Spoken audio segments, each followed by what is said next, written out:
ایک دفعہ سے بلند کا اور ایک سوال بھیجیے.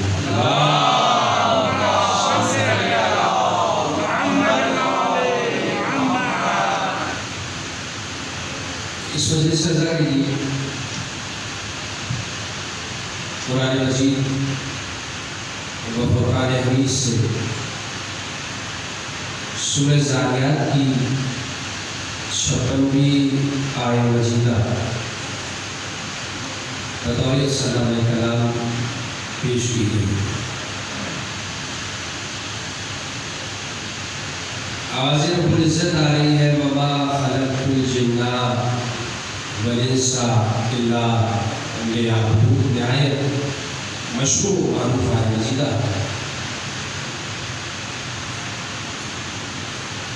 اس آیت میں اللہ انسان کو اس کی خلقت کے مقصد کی طرف متوجہ کرا اور آواز دے رہے وما خلقت الجن والانس الا لیعبدون کہ ہم نے جنوں اور انسانوں کو بس اور بس اپنی عبادت کے لیے بنایا. ظاہر ہے کہ اس وجہ سے عذاب جو مناسبت ہمارے پیش نگاہ ہے اس مناسبت سے متصل ہونے کے لیے کچھ تمہیدی جملے ناگزیر ہیں اور پوری توجہ چاہوں گا چند تمہیدی جملے اور میں اپنی مناسبت سے متصل ہو جاؤں گا. ظاہر ہے کہ جس منزل تک جانا ہے وہ منزل بہت بلند ہے. وہ منزل عرفان امام محمد تقی علیہ السلام.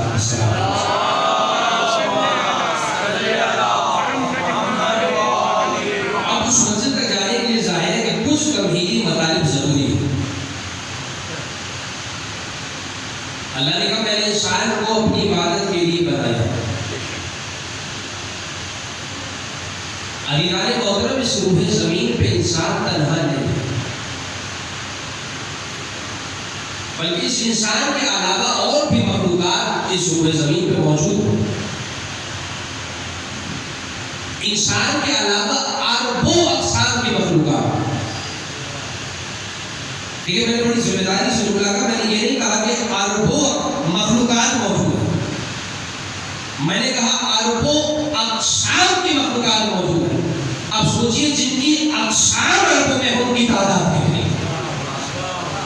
یعنی انسان تنہا نہیں ہے اور بھی مخلوقات جنہیں اللہ نے انسان کے علاوہ بنائے. کتنی ایسی مخلوقات ہیں جو ہوا میں پرواز کرنے والی ہیں. کتنی ایسی ہیں جو سمندروں میں تیرنے والی ہیں. کتنی ایسی ہیں جو زمین پہ چلنے والی مخلوقات ہیں. انسان کے علاوہ ہے. انسان تنہا نہیں ہے. اربوں مخلوقات ہیں. اور ایک سائنس کی حالیہ تحقیق کے بتاتی ہے. اب آپ اندازہ لگائیے کہ کتنی مخلوقات ہے جو انسان کے علاوہ ہے. سامعین کی توجہ ہے تو میں جملے حوالے کروں. یعنی آپ کو یہ تحقیق اس بات کی طرف متنبہ اور متوجہ کرے گی کہ انسان تنہا نہیں ہے. انسان کے علاوہ کتنی مخلوقات موجود ہیں.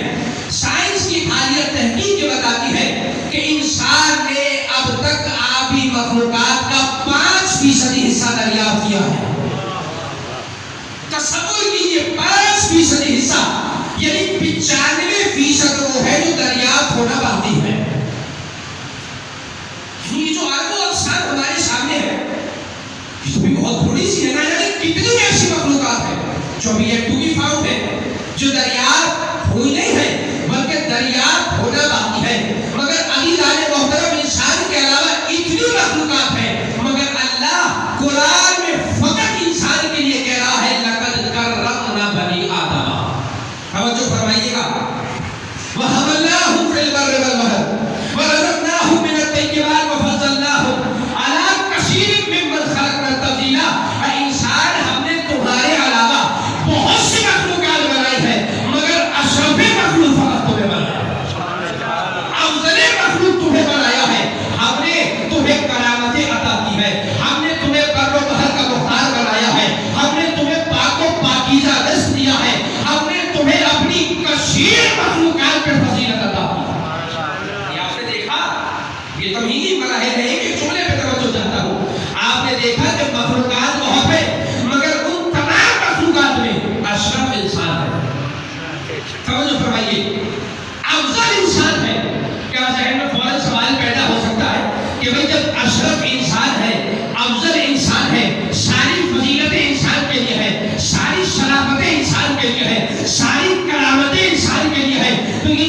انسان کے علاوہ مخلوقات ہیں، کیا ان کی خلقت کا کوئی مقصد نہیں؟ کیا یہ عبث ہے؟ توجہ فرمائیے، کیا ان کی خلقت بیکار ہو گئی؟ وہی نہیں، اللہ کی آواز آئے سورہ بقرہ کی آیت نمبر 29، هو الذی خلق لکم ما فی الارض جميعا، اے انسان خبردار، اللہ نے اس زمین و آسمان کے درمیان کوئی چیز بیکار نہیں بنائی ہے۔ اللہ نے کہا تمہارے علاوہ جو کچھ بنایا تمہارے لیے بنایا۔ توجہ فرمائیے، یہ قرآن کی آیت ہے، کیا کہہ رہے ہیں اللہ؟ لکم، توجہ، لکم، جو کچھ ہے، بڑا اہم جملہ کہہ رہا ہوں، جو کچھ ہے، یعنی ما سوا انسان کے اب جو بھی ہو، قرآن کہہ رہے انسان کے لیے، انسان کے فائدے کے لیے۔ چھٹے امام جعفر صادق علیہ السلام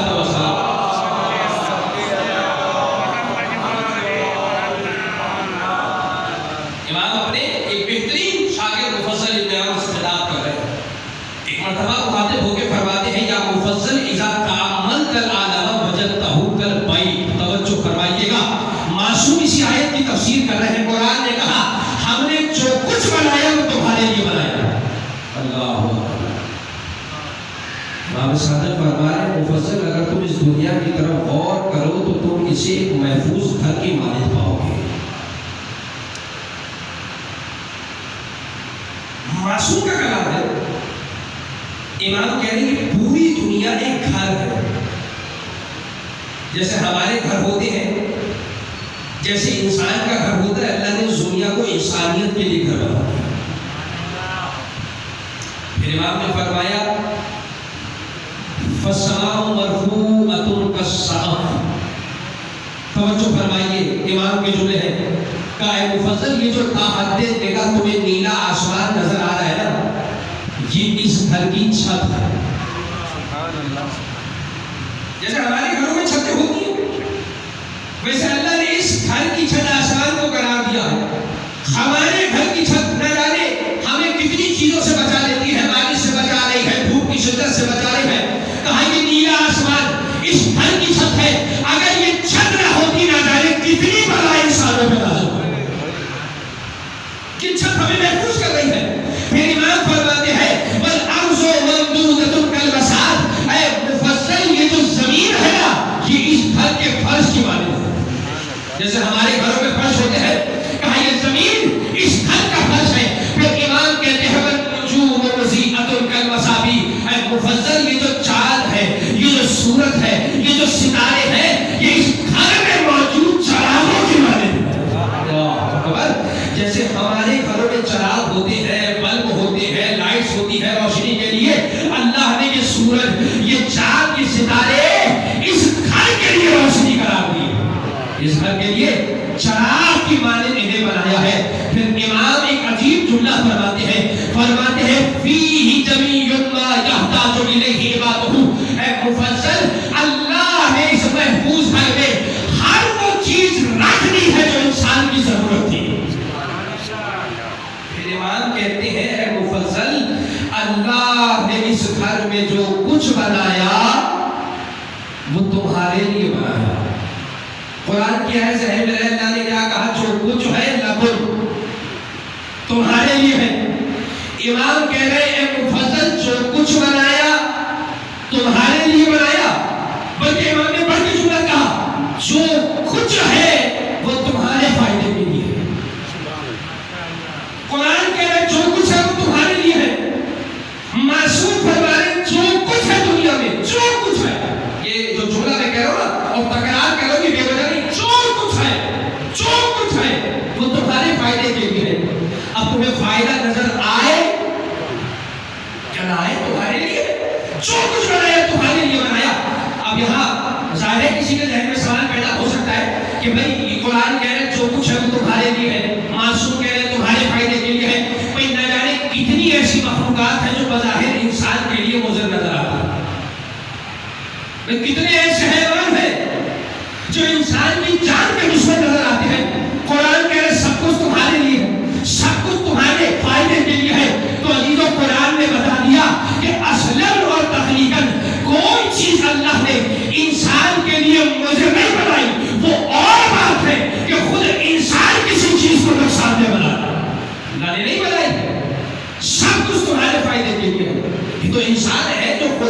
کلام میں محرم ہو جاتا ہے اور کوئی چیز اس کے لیے مضر ہو جاتی ہے، اس کے لیے نقصان دہ ہو جاتی ہے. اور اسی طریقے سے ذہن میں سوال اور آئے گا کہ بھائی قرآن نے کہہ دیا جو کچھ ہے وہ تمہارے لیے. حالانکہ میں نے ابتدا میں کہا کہ کتنی ایسی مخلوقات ہیں جو ابھی دریافت ہونا باقی ہے. ابھی میں نے جملہ کہا نا کہ اب تک انسان نے 5% حصہ دریافت کیا ہے، 95% وہ ہے جو دریافت ہونا باقی ہے. سوال ذہن میں آ سکتا ہے کہ بھائی نفع نقصان تو وہاں ہوتا ہے نا جہاں کوئی چیز انسان کے سامنے موجود ہو. بھائی جو چیز ہم نے دریافت ہی نہیں کی بھائی ابھی دریافت ہوگی، ابھی دریافت نہیں ہوئی. بھائی جو ہماری نگاہوں کے سامنے نہیں ہے، جو ہمیں نظر ہی نہیں آ رہی ہے، اس میں ہمارا کیسے فائدہ ہو سکتا ہے؟ مگر نہیں، قرآن نے کہا جو کچھ بنایا ہے وہ تمہارے لیے بنایا ہے.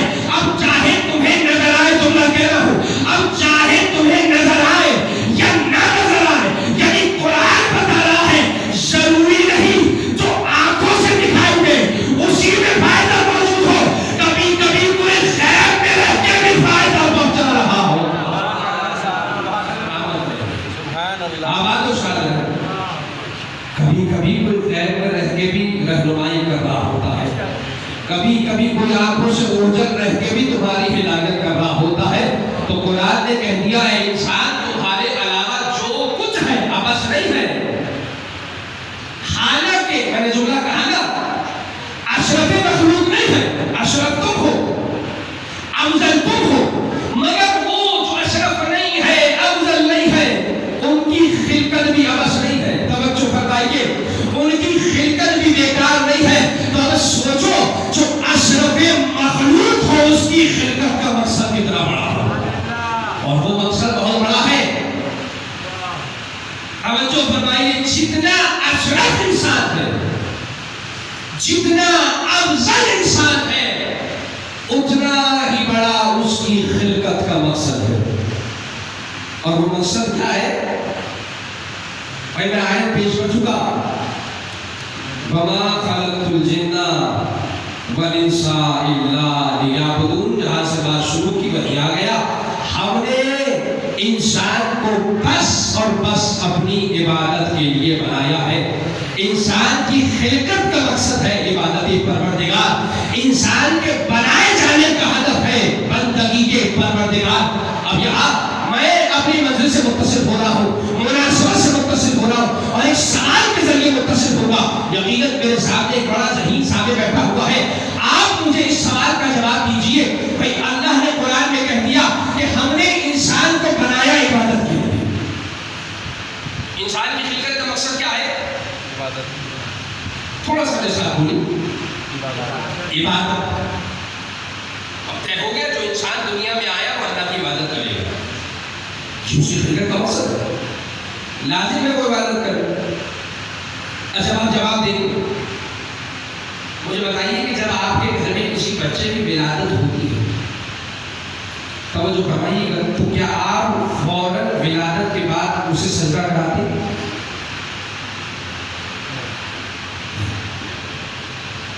نماز پڑھاتے ہیں؟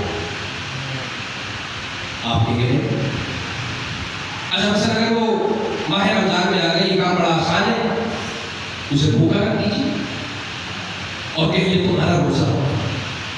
یہی کرتے ہیں آپ کے نہیں. آج کے موسم میں آ گیا، کیا اس نومولود کو چند دن کے بچے کو حج پہ لے جاتے ہیں؟ آپ کے نہیں.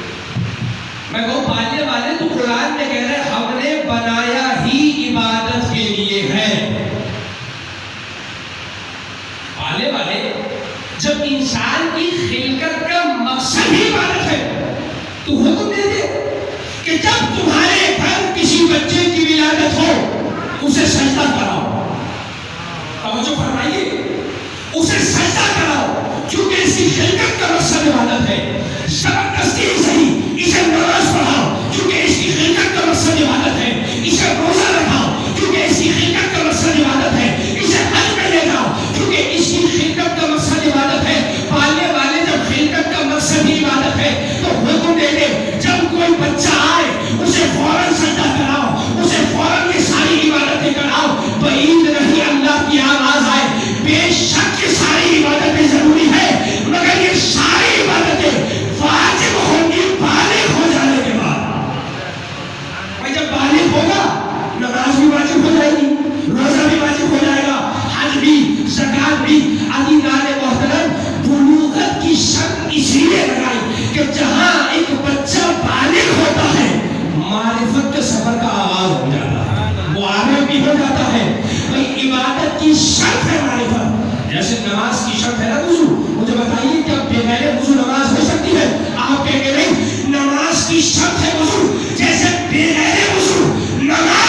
عبادت کے لیے بلوغت کو شرط قرار دیا ہے. اور عزیزو یہیں سے ہم ایک فرق بھی سمجھ آ گیا. ہم اور ہیں اور 14 معصومین اور ہیں. بھئی ہماری عبادت بلوغت کی محتاج ہے. بالغ ہوں گے تو سجدہ کریں گے. اور آل محمد وہ ہے جو دنیا میں آتے ہی اللہ کو سجدہ کر دیتے ہیں.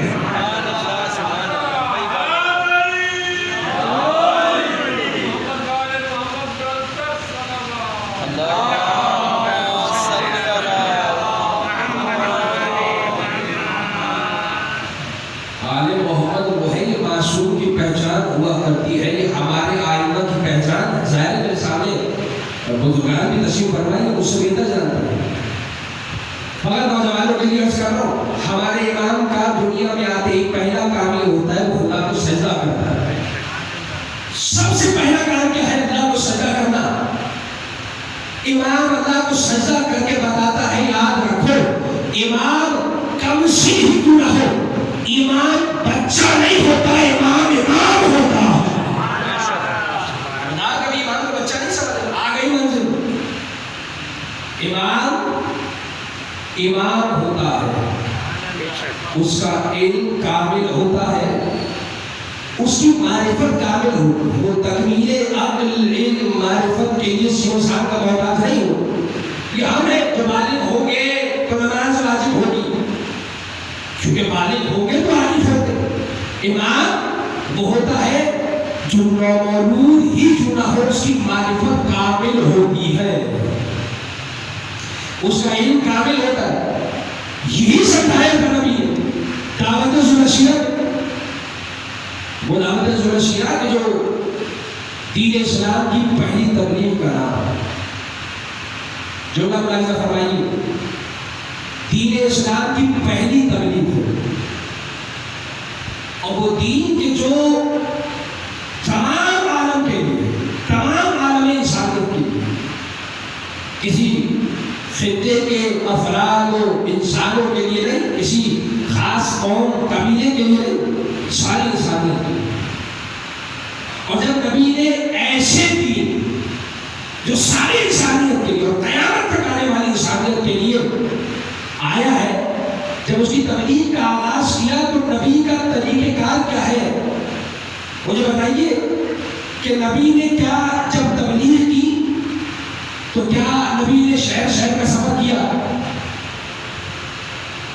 کہ نبی گلی گلی پھرے، کریا کریا پھرے، مازالہ بھویا بستر باندھ کے نبی ادھر ادھر پھر رہے تھے کہ آ جاؤ دین اسلام میں تمہیں دعوت اسلام دیتا ہوں؟ نہیں، بلکہ دعوت ذوالشیعہ اس بات کی دلیل ہے کہ جب نبی نے اسلام کی تبلیغ کا آغاز کیا تو اپنے گھر سے آغاز کر کے بتا دیا اے مسلمانوں، اگر اسلام کی تبلیغ کرنا چاہتے ہو تو گھر بدل پھرنے کی ضرورت نہیں ہے، آغاز گھر سے کرو، سلسلہ اللہ آگے بڑھا دے گا. اپنے گھر سے آغاز کرو، برکت اللہ دے گا.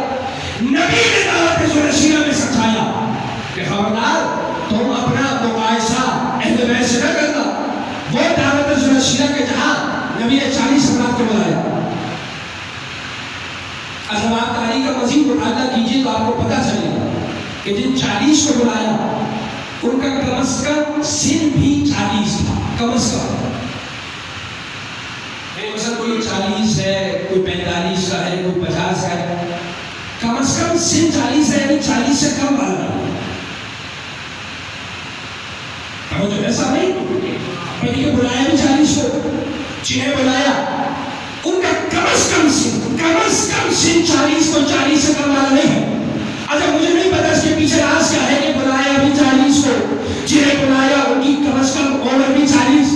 مگر میں اتنا جانتا ہوں کہ معصوم کا فرمان ہے 40 عمر کا وہ حصہ ہوتا ہے جہاں انسان کی عقل کامل ہو جاتی ہے. یعنی نبی نے حاکس و ناقص کو نہیں بلایا، اسی کو بلایا جس کی عقل کامل ہو گئی تھی. میں سوال کروں یا نبی اللہ، جہاں 40 برس کے افراد موجود ہیں وہاں 10 سال کے علی کیا کر رہے ہیں؟ تو عید نہیں آواز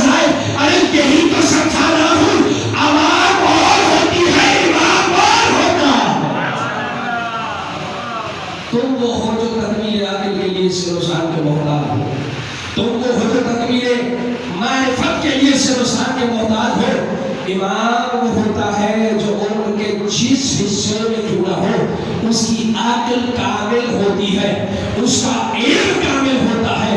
امام محمد تقی علیہ السلام،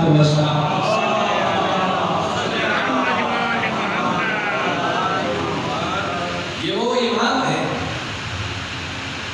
کہ جو 7 برس کے سن میں منصبی امامت پر فائز ہوا۔ جو فرمائیے گا 7 برس کا سن ہے اور منصبی امامت بھی آئے۔ اچھا جملہ ذہن میں ہے، امام کم سن ہی کیوں نہ ہو، امام وہ بڑا معروف واقعہ نہیں کہ جب شہادت امام علی رضا کے بعد ایک بڑا مدینے سے بغداد بلایا گیا تو یہی امام نئے امام محمد تقی مقام پہ کھڑے تھے اور امام کے اطراف چند بچے کھیل رہے تھے۔ میں نے جملہ کہہ دیا، 7 برس کا سن ہے، امام کھڑے تھے، بچے کھیل رہے تھے۔ کیونکہ امام بچہ نہیں ہوتا، امام ہوتا۔ امام کھڑے تھے، ایک مرتبہ مامون کی سواری وہاں سے گزری تو اس کا پروٹوکول دے کے جتنے بچے تھے وہ بھاگ گئے۔ معروف واقعہ ہے، پورا تفصیل واقعہ نہیں سنا ہوگا، فقط اپنے مطلب پہ دلیل ہے۔ سارے بچے چلے گئے، امام اپنی جگہ پہ کھڑے ہوئے۔ اب مامون قریب آیا، پوچھا کہ بھائی جب سب چلے گئے اے بچے تو کیوں نہیں گئے؟ اس کی نظر میں تو یہ کم سے بچہ ہے اور جانتا بھی نہیں تھا کون ہے۔ سب چلے گئے تو نہیں۔ امام نے کہتے تو 4 چیزیں، پہلے یہ امام کے جواب سن، تو پہلا یہ کہ میں تمہارا مجرم نہیں جو تم سے بھاگ جاؤ، تو دوسرا یہ کہ میرا تعلق اس خاندان سے ہے جہاں بھاگنے والے نہیں ہوتے۔ کہا تیسری چیز یہ کہ راستہ تنگ نہیں جو مجھے راستہ چھوڑنا پڑے۔ کہا چوتھی چیز امام کی حکمت اور تدبیر دیکھیے، کہا چوتھی چیز یہ کہ میں نہیں سمجھتا تو اتنا بڑا بادشاہ ہو کے مجھ پہ ظلم کرے گا۔ اللہ اکبر، میں امام کی حکمت پر قربان ہو جاؤں، یعنی اگر ظلم کرنا چاہتا بھی تھا امام کے جواب سے باز ہو گیا۔ ضرور کہ آپ تو نہیں کر سکتا ظلم، تو امام نے جواب دیا تو وہ وہاں سے چلا، اور جب چلا تو آپ جانتے ہیں وہ شکار پہ جا رہا تھا اور اس کے شکاری باز نے اسے چھوٹی سی مچھلی دی جسے مامون نے اپنی مٹھی میں بند کر کے واپسی میں امام سے سوال کیا کہ یہ بتاؤ میری مٹھی میں کیا ہے؟ جب امام نے کہا بتاؤ بچے میری مٹھی میں کیا ہے، تو امام نے پلٹ کے کہا یہ بتا پوچھ کس سے ہے؟ توجہ فرمائیے گا، پوچھ کس سے ہے؟ حالانکہ میں نے آپ کو بتایا کہ جب مامون کا پروٹوکول دیکھا تھا سارے بچے بھاگ گئے تھے، امام ڈرا تھے، یعنی امام جانتے تھے کہ مجھے سے پوچھ رہے ہیں، مگر امام نے تکرار کروا کے دنیا کو بتا دیا دیکھ لو پوچھنے والے اور ہوتے ہیں بتانے والے اور۔ یاد رکھو، پوچھنے والے اور بتانے والے اور۔ کب بتاؤ میرے اس حال میں کیا؟ جب مامون نے پوچھا تب امام کا جواب کیا بے مثال جواب ہے، خدا کی قسم۔ امام نے یہ نہیں کہا کہ میرے ہاتھ میں مچھلی ہے، حالانکہ یہ صحیح جواب ہے، ہاتھ میں مچھلی ہے چھوٹی سی۔ اگر امام کہتے کہ میرے ہاتھ میں مچھلی ہے تو کافی تھا، مگر امام نے یہ جواب نہیں دیا، کہا ہم اس پروردگار کی کہ جس نے دریاؤں میں پانی دیا، پانی میں روانی دی اور پانی کی روانیوں میں مچھلیوں کو پیدا کیا، اور بادشاہ نے وقت پر شکار کا شوق دیا ہے، اور یہی بادشاہ نے وقت ذوق شکار میں شکار کرتے ہیں اور ہاتھوں میں مچھلی بن کر کے آل محمد کا امتحان لیتے ہیں۔ امام کا جواب ہمارا امتحان لیتے ہیں، اہل بیت کا امتحان لیتے ہیں۔ میں سوال کروں اے امام، اگر آپ مختصر جواب دیتے تو کافی تھا، کہہ دیتے مچھلی ہے۔ میں ہاتھوں کو جوڑ کے امام سے سوال کر رہا ہوں، میں اپنے علم میں اضافہ کرنا چاہتا ہوں۔ امام مختصر جواب سے کام ہو سکتا تھا، یہ طولانی جواب دینے کی ضرورت کیا ہے؟ بعید نہیں، نہ میں امام کا جواب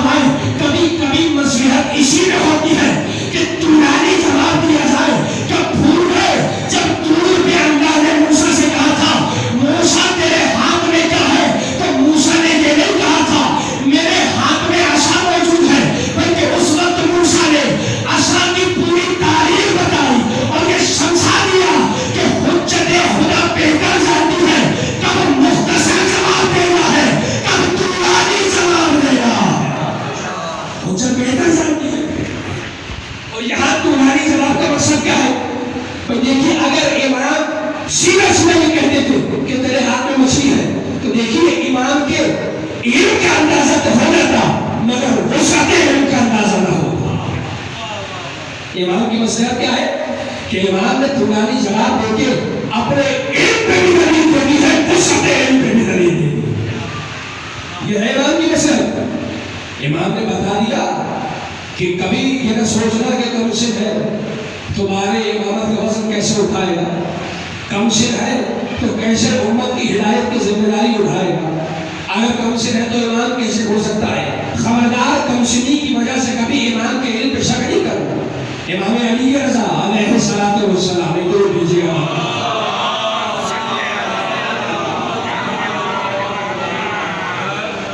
خود امام کی زندگی کا واقعہ ہے. 8ویں امام ایک مقام پہ بیٹھے ہوئے ہیں اور ایک جانب اسی امام کی یہ فرزند امام محمد تقی تشریف رکھتے ہیں. ایک شخص آ گیا اور اس نے آنے کے بعد 8ویں امام سے امام علی رضا سے کہا کہ امام خدا خاصہ اگر آپ کو قتل کر دیا گیا تو آپ کے بعد امام کون ہوگا؟ اگر آپ دنیا سے چلے گئے تو کون ہوگا جو آپ کا جانشین ہے, کون ہے جو منصب امامت پہ فائز ہوگا؟ امام نے ایک مرتبہ, اور یاد رہے کہ امام محمد تقی کا صرف فقط 3 برس ہے. ابھی سوال ہو رہا ہے 3 برس سے ہے امام محمد تقی کا.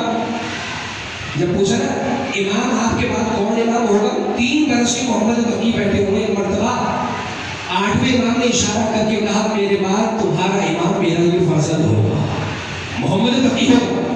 سوال کرنے والا معرفت نہیں رکھتا تھا. جیسے ہی سنا نا کہ یہ محمد تقی 3 برس کا بچہ, اس کے نصیب تو بچہ ہی تھا, معرفت نہیں رکھتا تھا.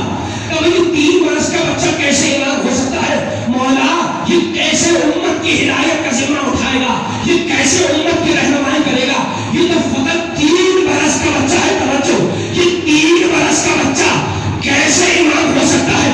ایک مرتبہ 8ویں امام نے جلال میں آ کے کہا کہ تم نے قرآن کی وہ آیت نہیں پڑھی ہے کہ جس میں اللہ نے جناب عیسیٰ کے جملے کو محفوظ کیا, انی عبد اللہ آتانی الکتاب وجعلنی نبیا, کہ جب 3 دن کے عیسیٰ کہہ رہے تھے مجھے اللہ نے کتاب دی ہے, مجھے اللہ نے نبی بنایا ہے, امام نے فرمایا 3 دن کے عیسیٰ اللہ کے نبی ہونے کا دعویٰ کر رہے ہیں. تو عجیب نہیں تمہیں 3 دن کے عیسیٰ کا نبی ہونا سمجھ آتا ہے, 3 برس کے تقی کا امام ہونا سمجھ.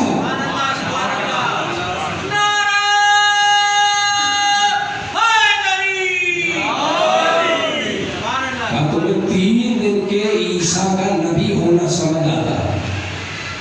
یہ 3 برس کا تقی ہے. فرمایا خدا کی حجت کم سے ہی کیوں نہ ہو, نبی نبی ہوتا ہے, امام امام ہوتا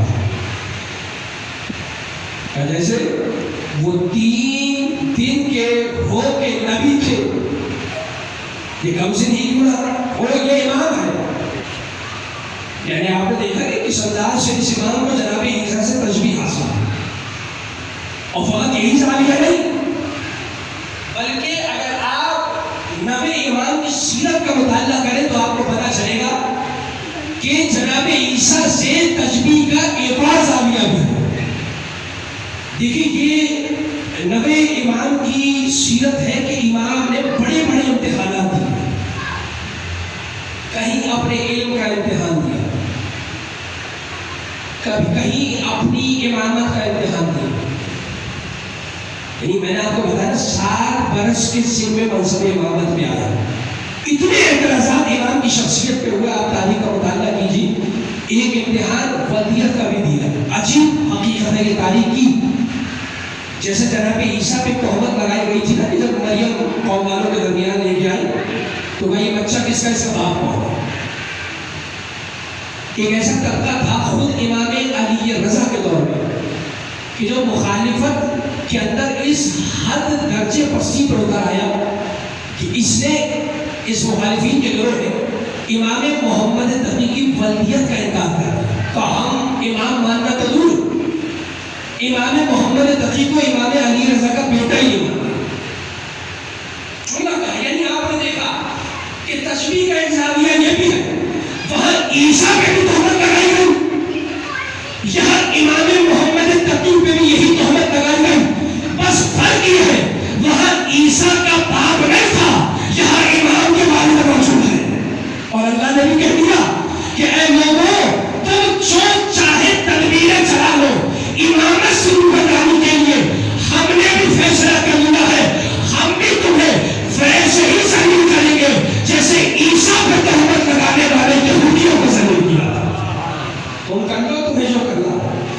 جو تدبیریں چلا سکتے ہو چلا